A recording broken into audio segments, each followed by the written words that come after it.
사람마다 좋아하는 성향이 좀 다르죠. 보통 일반적으로 여성분들은 좀 능력이 있거나 좀 리더십이 있는 남성들을 일반적으로 선호하지 않나 싶습니다. 반면 남성들은 1번부터 10번까지 예쁜 여자를 선호하는 것 같습니다. 일반적으로 그런다란 이야기죠. 나는 아닌데요 라고 또 이렇게 손을 드시면 안 됩니다. 1번부터 3번까지 당신이 좋아하는 성향의 여성을 적어보세요. 그러면 1번 예쁜 여자, 2번 예쁜 여자, 3번 예쁜 여자. 좀 이렇게 단순하게 적는 분들이 많이 계시더라고요. 좀 도도해 보여도 얼굴이 예쁘면 마음도 착해 보이고 그 도도함이 활발함과 자신감으로 보이지만 예쁘지 않으면 그 겸손함이 상당히 못나은 모습으로 보이기도 하는 거죠. 이처럼 능력 있고 예쁜 사람을 사랑하는 것을 누구나 원합니다. 당연하지 않습니까? 반면 과거가 있고 또 과거가 복잡한 사람을 사랑하는 것은 참 힘들 뿐 아니라 그런 사랑을 하길 원한 사람은 아마 우리 주변에 없을 거예요. 이유는 간단하죠. 너무 힘들기 때문에 그렇습니다. 그럼 하나님이 사랑하기로 결정한 사람들은 과연 어떨까? 오늘 함께 나누게 된 호세아를 보면요, 하나님께서 사랑한 여인이 어떤 여인이었는지, 어떤 사람이었는지 알 수 있어요. 호세아를 읽으면서 이런 시를 한번 지어봤습니다. 하나님이 사랑한 여인이라는 시입니다. 그분이 사랑한 여인은 부끄러운 과거를 가진 사람, 그분이 사랑한 여인은 연약한 지금을 사는 사람, 그분이 사랑한 여인은 불투명한 미래를 가진 사람, 그분이 사랑한 여인은 버려졌고 또 버림받고 또 버림받을 아픔을 가진 사람, 그분이 사랑한 여인은 무책임한 사랑만을 받아온 사람, 그분이 사랑한 여인은 누구에게도 진정한 사랑의 대상이 되지 못했던 사람, 가장 거룩한 분이 가장 추한 여인을 사랑하셨네. 가장 높은 분이 가장 낮은 여인을 사랑하셨네. 그분에겐 그런 여인이 있네. 그분에겐 그렇게 사랑하는 당신만의 여인이 있네. 괜찮지 않습니까? 좋은 자만의 생각인 것 같습니다. 호세아를 읽으면서 나름대로 좀 고민하고 생각해 보면서 한번 써본 시입니다. 사람으로 태어났다는 것은 우리가 누군가에게 사랑을 주기도 하지만 동시에 사랑을 받기도 합니다. 하지만 우리 인간이 하는 대부분의 사랑들이 많은 부분에 있어서 자기 중심적이고 때로는 무책임할 때가 많이 있어요. 근데 하나님은 우리를 사랑하실 때 그와 달리 책임지는 사랑을 하신다고 성경이 이야기를 합니다. 하나님은 노예였고 아무것도 없는 이스라엘 백성들을 사랑하셨고 구원하셨어요. 하지만 하나님은 자신이 그렇게 사랑했던 자들에게 의해서 버림받고 잊혀졌습니다. 하나님이 싫어하는 다른 신을 섬긴 이스라엘을 그림에도 포기할 수 없었던 그 하나님의 사랑이 호세아의 성경이라 호세아라는 성경에 고스란히 담겨져 있습니다. 우리 매월 첫째 주는 복음에 대한 메시지를 함께 나누고 있습니다. 여러분 들으시면 아시겠지만 또 1년 넘게 들어오셔서 아시겠지만 결국 복음에 대한 메시지는 똑같습니다. 내용이 비슷비슷하다는 이야기예요. 가끔 우리는 이런 얘기를 하죠. 목사님 좀 새로운 메시지 없습니까? 전도서 1장 9절에서 10절 말씀을 보면 해 아래 새 것은 없다라고 이야기를 합니다.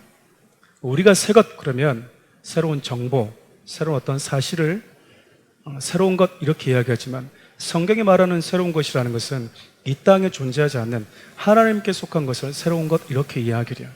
그러니까 하나님께 속한 복음은 새로운 것입니다. 반복된 메시지를 하더라도 그것은 새로운 것이에요. 아무리 새로운 것이라 하더라도 내가 몰랐던 정보를 한다 하더라도 그것이 이 땅의 것이면 하나님은 새로운 것이라고 말하지 않아요. 그렇기 때문에 저와 여러분들 하나님의 말씀을 대할 때 이거 옛날에 했던 말씀 아닌가? 새로운 메시지가 아니네? 라고 한다면 성경이 가지고 있는 새로운 것에 대한 정의를 올바로 가지고 있다고 할 수 없겠죠. 오늘 호세아를 통해서 하나님께서 우리에게 주시는 복음의 메시지가 있습니다.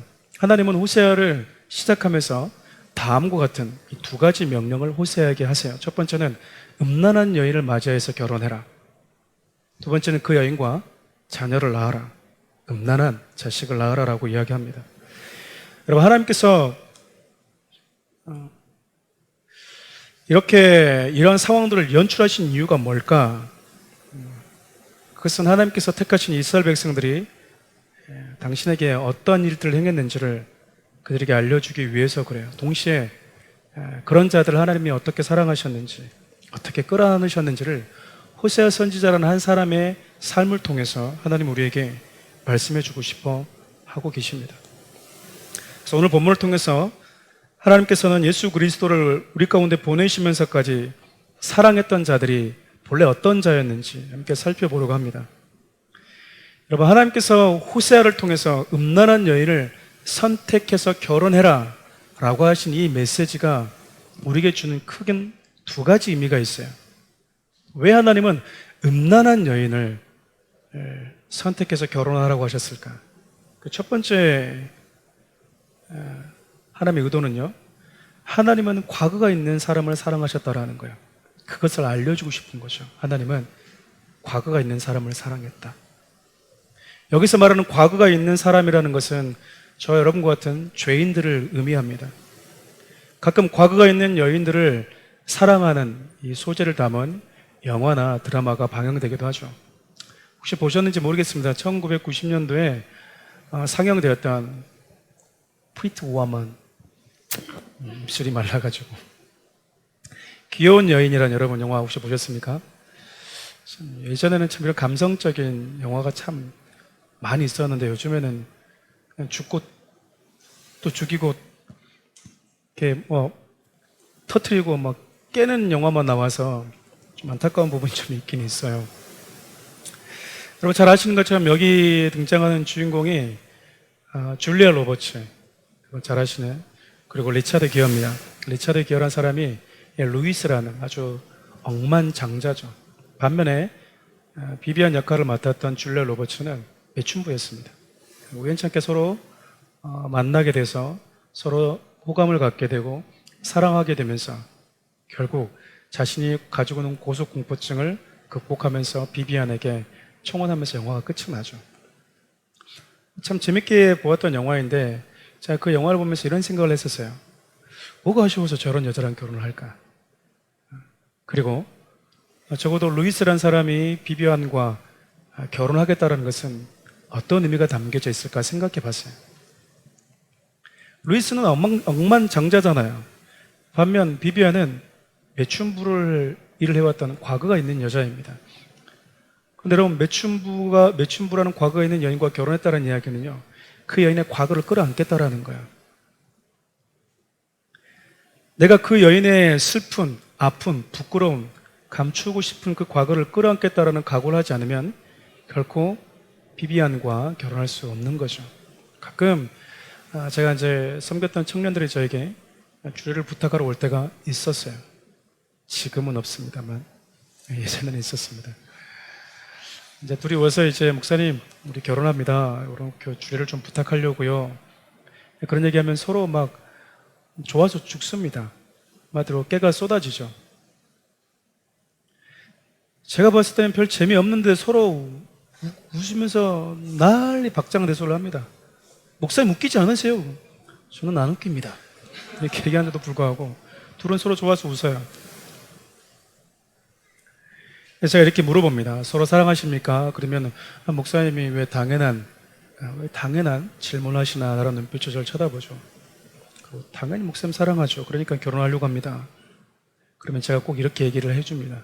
서로를 사랑한다라고 할 때 담겨져 있는 여러 가지 의미 중에 한 가지를 꼭 얘기해줘요.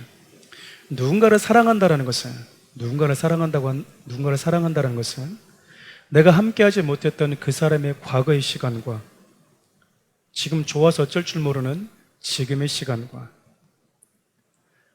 나아가서 앞으로 어떤 일이 벌어질지 모를 불투명한 미래까지 다 사랑하겠다라는 겁니다.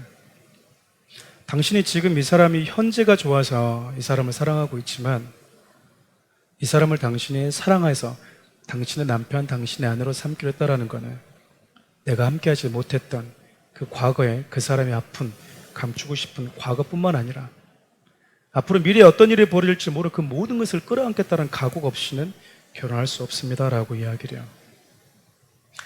우리는 지금 현재의 사랑만을 원하죠. 그 현재 사랑만을 경험하는데 한 사람은요, 지금 내 앞에 오기 전까지 수많은 아픔과 또 내 앞에 얘기하기 힘든 그만의 아픈 역사가 있다라는 거 우리는 잊어서는 안 돼요. 그리고 희망찬 미래만 우리를 기다리고 있는 것도 아니에요. 만약 우리가 그것을 간과한 채 서로를 사랑하게 되고 한 사람을 맞이하게 되면 우리는 불안정한 사랑을 가지고 첫 단추를 꿰는 것과 같습니다. 그럼 우리 결혼할 때도 이런다면 하나님 우리를 사랑할 때는 어떻게 했겠습니까? 하나님이 저와 여러분들을 처음에 사랑하셨을 때에도 과거가 있는 사람을 사랑하셨다라고 성경이 이야기를 합니다. 로마서는 과거가 있는 자를 사랑했다라고 하는 하나님의 이 마음을 다음과 같이 표현하는데 로마서 5장 8절 함께 읽어볼까요? 우리가 아직 죄인 되어 있을 때 그리스도께서 우리를 위하여 죽으심으로 하나님께서 우리에게 대한 자기의 사랑을 확증하셨느니라. 하나님께서 저와 여러분들을 언제 사랑하셨는가? 건강할 때, 착하고 의로울 때가 아니라 완전히 죄로 인해서 망가져 버렸을 때, 그리고 지금도 여전히 죄인의 상태에 있는 자들을 하나님이 사랑하셨다라고 이야기를 합니다. 그러니까 하나님이 사랑한 사람은 과거가 있는 사람인 거죠. 그것도 모자라서 하나님이 호세아에게 음란한 자녀까지 낳아라라고 이야기를 합니다. 호세아 1장 3절에서 9절 말씀을 보면 호세아가 고멜과 함께 낳았던 자녀가 3명이 있는데 2명의 아들과 1명의 딸입니다. 첫 번째 아들 이름이 이스마엘이에요. 하나님의 심판의 메시지가 담겨져 있습니다. 두 번째는 딸입니다. 로루하마라고 해서 하나님의 긍휼과 용서하심이 없다라는 메시지가 담겨져 있는 이름이에요. 그리고 이제 나는 너의 하나님이 아니고 너희는 더 이상 나의 백성이 아니다라는 의미가 담겨져 있는 로암미라는 아들의 이름을 짓게 하십니다. 생각해 보시겠습니까? 자녀를 낳았어요. 너무 사랑하는 자녀죠. 여러분들은 어떤 이름을 지어주고 싶으십니까? 최고의 이름, 좀 독특한 이름, 누군가가 사용하고 있는 이름이 아니라 새로운 이름, 우리 자녀에게만 줄 수 있는 특별한 이름을 우리는 생각하죠. 축복의 메시지가 담긴 이름을 압축해서 그 아이에게 지어주고 싶은 게 보통 일반적인 부모들의 마음 아니겠습니까? 근데 하나님은 호세아에게 이름까지 저주스러운 이름으로 다 정해서 주십니다. 하나님 어떤 이름 지을까요? 하나님의 저주스러운 이름을 지어라고 하죠. 하나님께서 호세아에게 3명의 자녀들에게 각각 저주가 담겨져 있는 이름을 지어라고 한 이유는 몇 가지 이유가 있습니다. 자녀들 자체가 음란한 속성을 그대로 담고 있다는 것을 우리에게 알려주고 싶은 거죠. 그리고 그런 자들을 사랑하는 게 얼마나 고통스럽고 아픈 것인지 생각해 보십시오. 여러분, 자녀들 볼 때마다 어떤 게 생각이 나겠습니까? 하나님이 심판하신다고? 하나님이 더 이상 날 용서하지 않는다고? 이제 하나님이 더 이상 나의 하나님이 아니라고? 그걸 들을 때마다 마음이 얼마나 두려울까요? 근데 그 아이가 살아있는 동안은 계속해서 그 메시지가 생각이 나는 것, 괴로운 일입니다. 원수의 자녀를 사랑하는 것, 쉬운 게 아니죠. 하나님께서 이처럼 호세아에게 저주스러운 이름을 지어라고 하신 이유 중에 하나는 하나님께서 사랑하는 자들이 바로 본래 원수된 자였기 때문입니다. 요한복음 8장 44절 상반절 함께 읽어볼까요? 너희는 너희 아비 마귀에게서 났으니 너희 아비의 욕심대로 너희도 행하고자 하느니라. 너희가 본래 누구에게 나왔다고 표현하냐면 마귀에게서 나왔다. 너희 아비는 마귀다.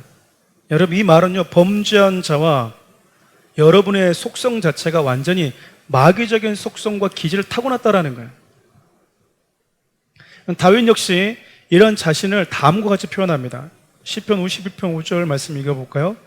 내가 죄악 중에서 출생하였으며 어머니가 죄 중에서 나를 잉태하였나이다. 다윗은 자신이 죄 중에 탄생했다라고 이야기를 합니다. 쉽게 얘기하면 머리부터 발끝까지 나는 완전히 죄라는 속성을 가지고 태어난 죄 덩어리라고 고백하고 있는 거예요. 마귀적인 속성, 죄를 지을 수밖에 없는 속성을 고스란히 가지고 태어난 사람이다 라는 겁니다. 뼛속까지 죄성을 가진 마귀를 닮은 자녀라는 거죠. 이런 죄의 속성을 가진 원수의 자녀를 바라보고 사랑한다라는 건 어떤 느낌일까? 원수의 자녀를 내 품에 안고 바라보는 건 어떤 느낌일까? 기독교인이자 일본 작가였던 미우라 아야코라는 빙점이라는 소설 혹시 여러분들 읽어보신 분들이 계실 거예요.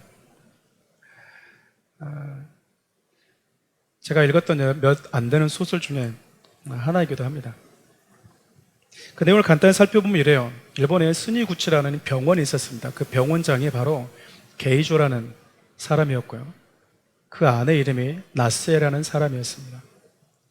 게이조와 나스에 뭐 하나 부러울 것 없는 사람 아니겠습니까? 남편은 병원장이지.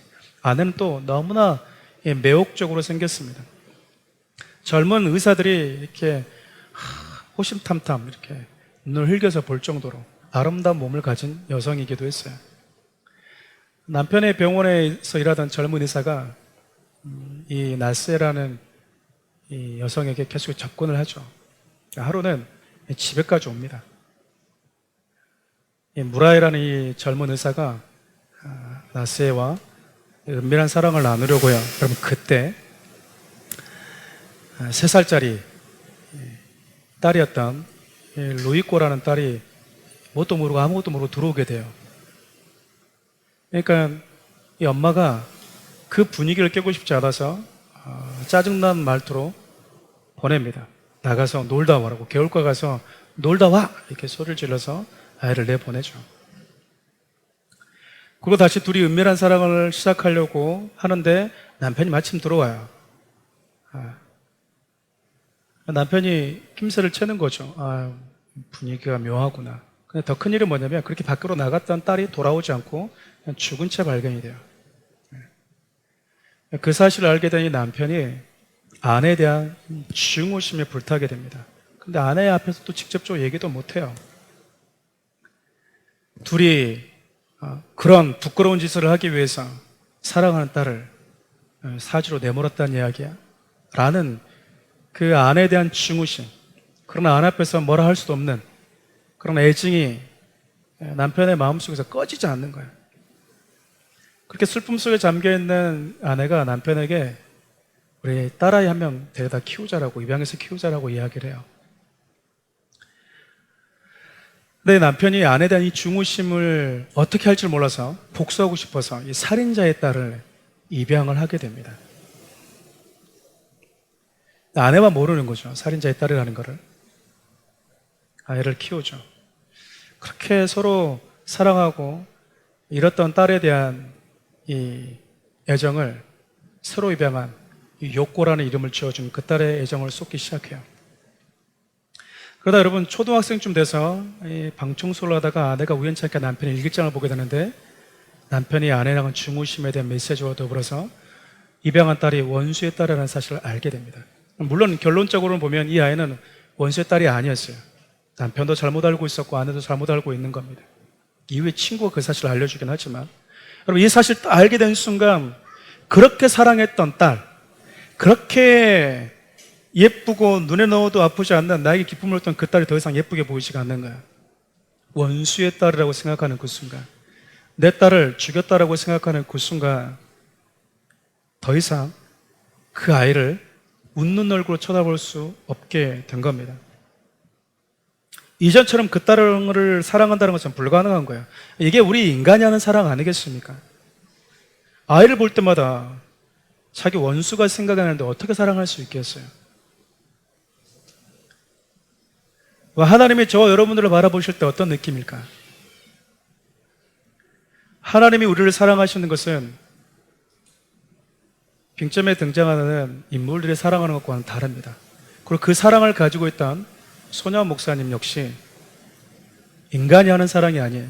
자기 두 아들 죽였던 원수를 양자로 삼았던 그 사랑 역시 하나님께 속한 사랑이라고 할 수 있겠죠. 그러니까 여러분 하나님이 지금 저와 여러분들을 사랑하셨다라고 말씀하실 때 우리 존재 자체가 죄 덩어리일 뿐만 아니라 원수였다라는 것을 이 음란한 자녀들 통해서 우리에게 말씀해 주고 자 했던 겁니다.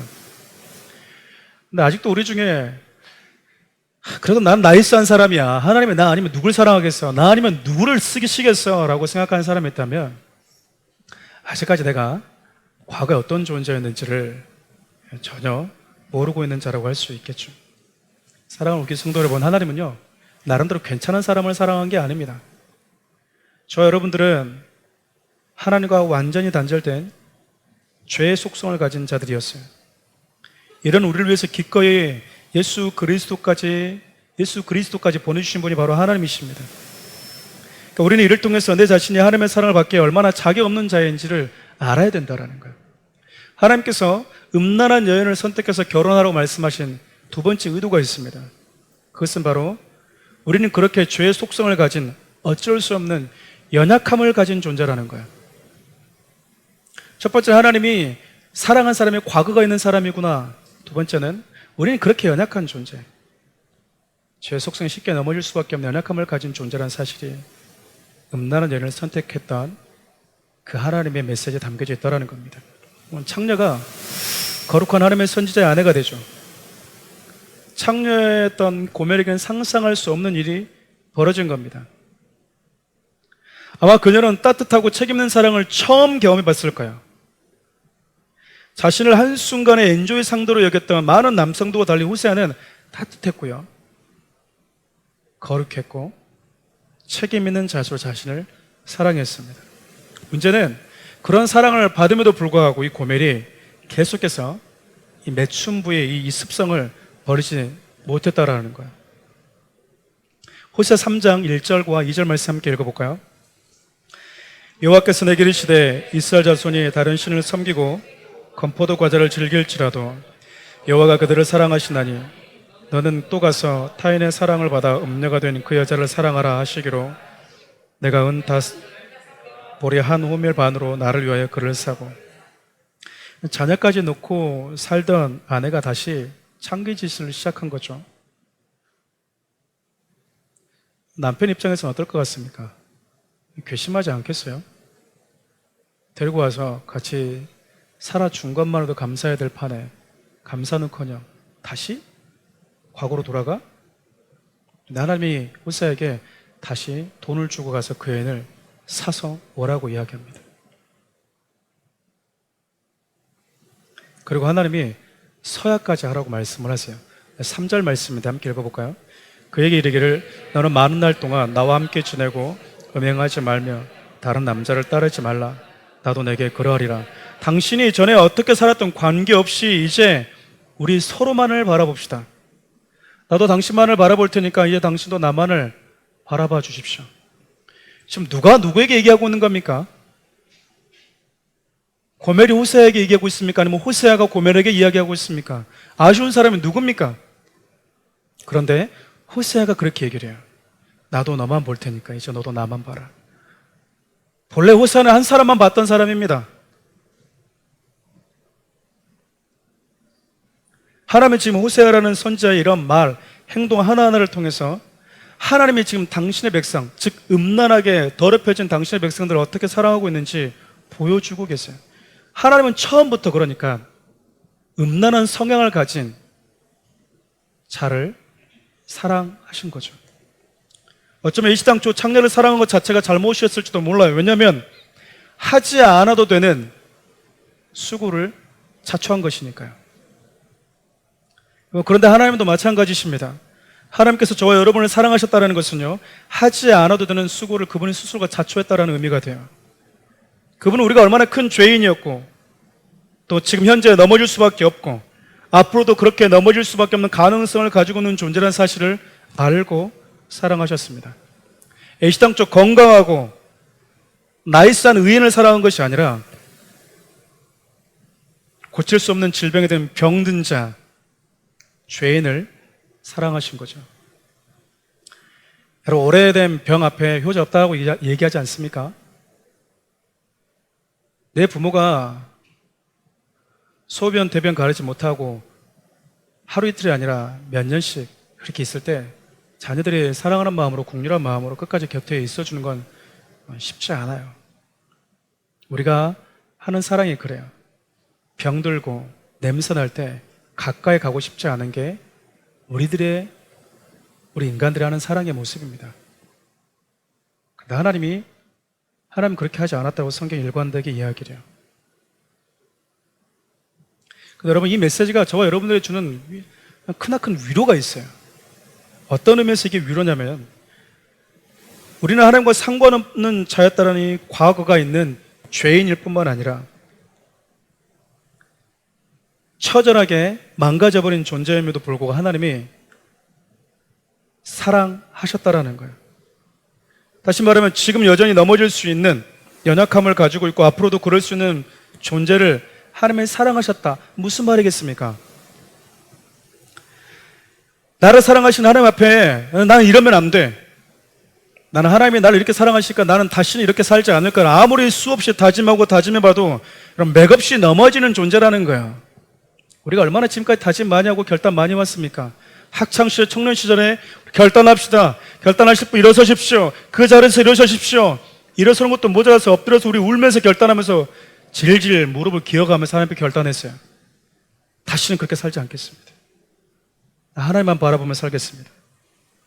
그 결단 지켜졌습니까? 그 각오가 지금도 생생하게 여러분 마음에 불타고 있습니까?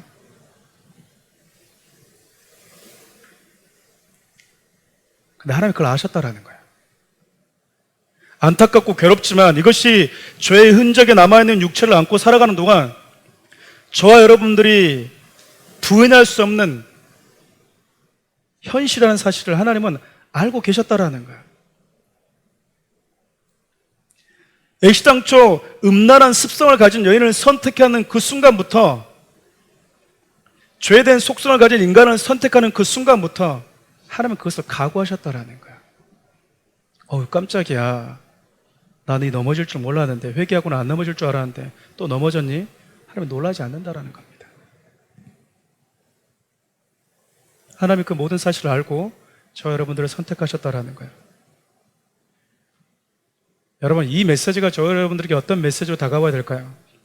우리가 넘어질 때 다시 일어나야 하고, 죽을 때까지 넘어진다 해도 오늘 또다시 일어나야 되는 그 이유가 바로 여기에 있는 거예요. 한결같은 눈으로 나를 바라보시는 그 사랑 때문에 일어나는 것이지 진노 때문에 일어나는 게 아닙니다. 회개 역시 마찬가지예요. 우리가 회개하는 이유는 하나님께 죄송해서 하나님의 징계 때문에 그 징계를 피하는 것이 최종 목적이 아니에요. 여러분 아시잖아요. 오늘 우리가 회개해도 내일 넘어질 수 있고요, 내일 회개도 그 뒷날 넘어질 수 있는 연약함을 가진 자들이 바로 저와 여러분들입니다. 우리가 살아있다는 것은 살아있는 동안 얼마든지 넘어질 수 있는 가능성을 가지고 있다는 의미 아니겠습니까? 처음에 회개는 하나님의 징계가 두려워서 시작할 수 있어요. 그러나 회개하고 또 넘어지는 자기 자신의 연약함을 반복해서 직시하게 되면, 그 절망 가운데 반복된 아픔을 경험하게 되면 하나님께서 처음부터 내가 어떤 존재인지 알고 사랑하셨다는 그 사실 앞에 서게 돼요. 나만 몰랐던 거죠.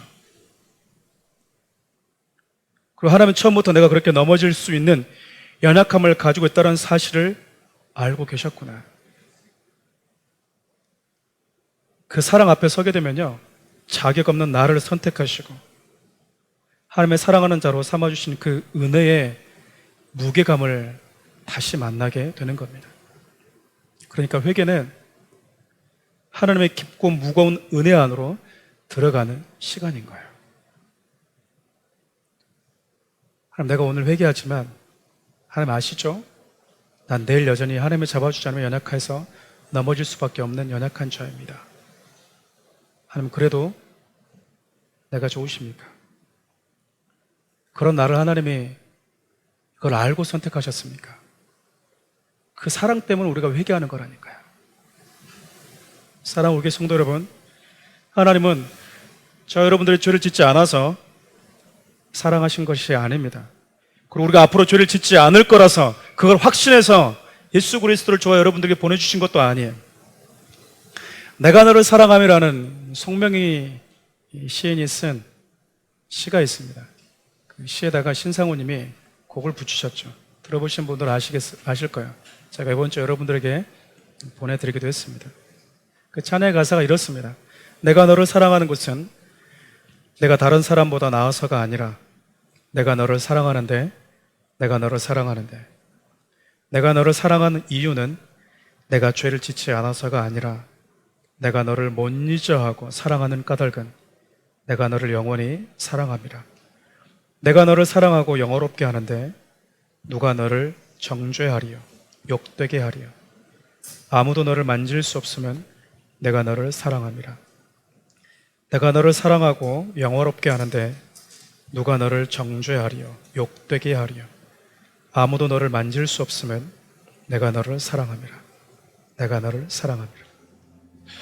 말씀을 맺을까 합니다. 사랑하는 우리 교회 성도 여러분, 우리는 지금까지 참 많은 사랑들을 경험해 왔습니다. 받아보기도 했고요, 또 줘보기도 했습니다. 그 사랑이 우리 하나님이 저와 여러분들 향한 사랑하고는 너무나 달라요. 오늘 말씀 제목이 하나님의 사랑한 여인입니다. 하나님의 사랑했던 여인인 저와 여러분, 그분이 사랑하는 사람은요, 그분이 사랑하기로 선택한 사람은 부끄러운 과거를 가진 사람이에요.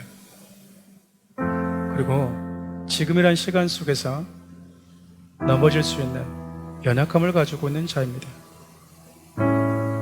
그분이 사랑하기로 선택한 저와 여러분들은요, 미래 역시 불분명한 연약한 자들이에요. 신앙은 자신감으로 하는 게 아니거든요. 오늘 화이팅 했다고 해서 내일 그렇게 사라지는 게 아니거든요. 그분이 우리를 사랑하시는 것은 우리 어떠함이 아니라 우리 존재 자체를 사랑하신 겁니다. 하나님이 우사의 자녀들에게 저주스러운 이름을 주셨어요. 근데 아주 잠시 주셨습니다. 그리고 그들의 이름을 다시 축복의 이름으로 바꿔주세요. 이게 뭘 의미할까요? 하나님께서 저와 여러분을 사랑하시는 모습을 보면 특징이 있습니다.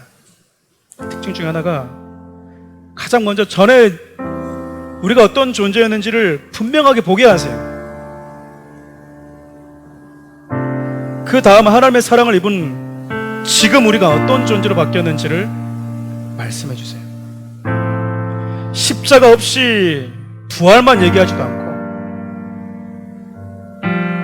부활 없이 십자가만 얘기하지도 않는 겁니다. 예수님의 십자가 사건이 뭘 얘기하는 겁니까? 본래 저와 여러분들이 어떤 존재였는지 말해주고 있잖아요. 죄인된 저와 여러분들의 결말이 어떠해야 되는지 적나라하게 보여준 사건이 십자가 사건 아니겠습니까? 그러니까 저와 여러분들이 예수님의 십자가를 바라보면서 내가 본래 어떤 존재였는지, 도대체 하나님은 어떤 사람을 사랑하신 건지 분명하게 봐야 되는 거예요. 하나님, 우리가 더 이상 죄를 짓지 않고 앞으로 죄를 짓지 않을 거라서 저와 여러분들을 사랑하신 것이 아니라 우리 존재 자체를 사랑하기로 결정하셨습니다. 창조주 하나님, 가장 높은 곳에 계신 그분께서 저와 여러분들을 당신의 사랑하는 여인으로 삼기로 결정하신 겁니다.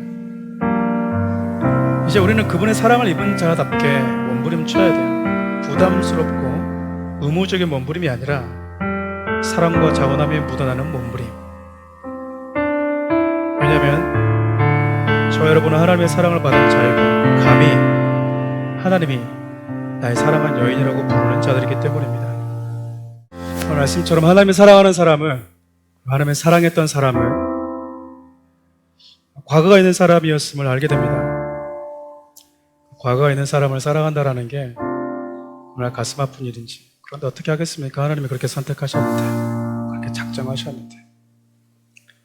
우리가 나를 사랑하신 하나님의 그 사랑에 대해서 깊이 알아야 되겠지만, 동시에 그 사랑을 받기에 내가 얼마나 자격 없는 자인지도 알아야 되겠죠. 우리 시간 기도할 때 그렇게 먼저 기도합시다. 하나님,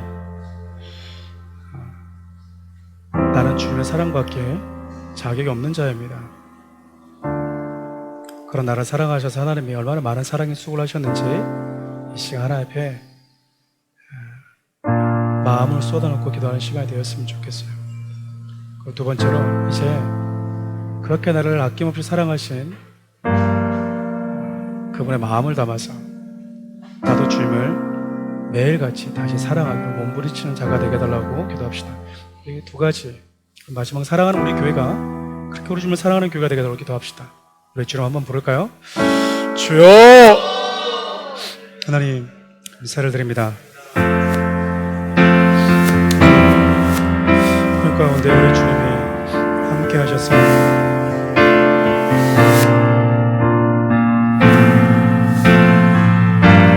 주님의 사랑 우리가 마음속에 새기며 살기를 원합니다.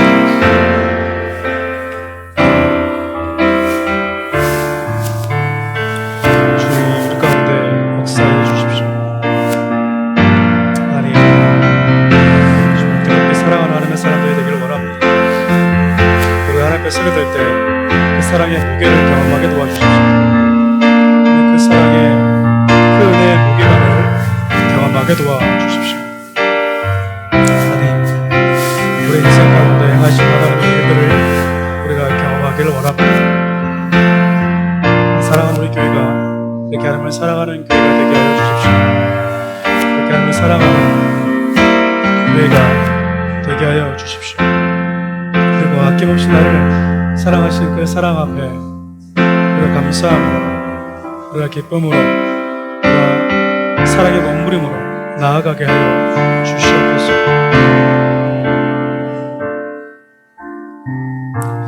그리고 아프신 부분이 있으면 한번 손 한번 얹어볼까요? 아프신 부분이 없으면 우리 가슴에 손을 얹고 기도합시다. 하나님, 이 시간 주님의 볼로 나를 덮어주십시오. 나에게 생명 주시고 나를 강건하게 하시기 위해서 우리 주님이 흘리신 그 보혈을 하나님 지금 이 시간 내 아픈 부분에 쏟아주십시오라고 한번 기도합시다. 주님,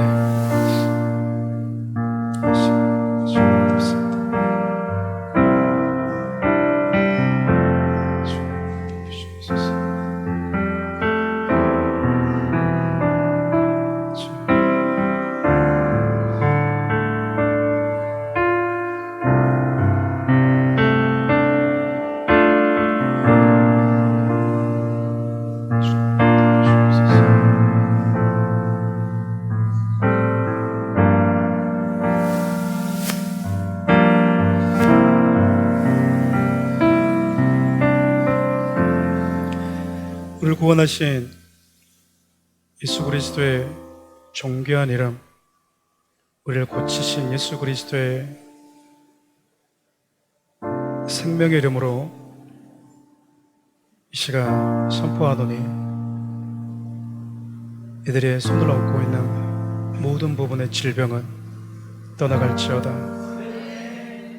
이들을 묶고 있는 모든 어둠의 영들은 지금 이 시간 떠나갈지어다.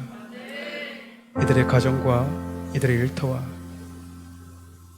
이들의 육체 가운데 역사하는 모든 어둠의 영들은 지금 이 시간 떠나갈지어다.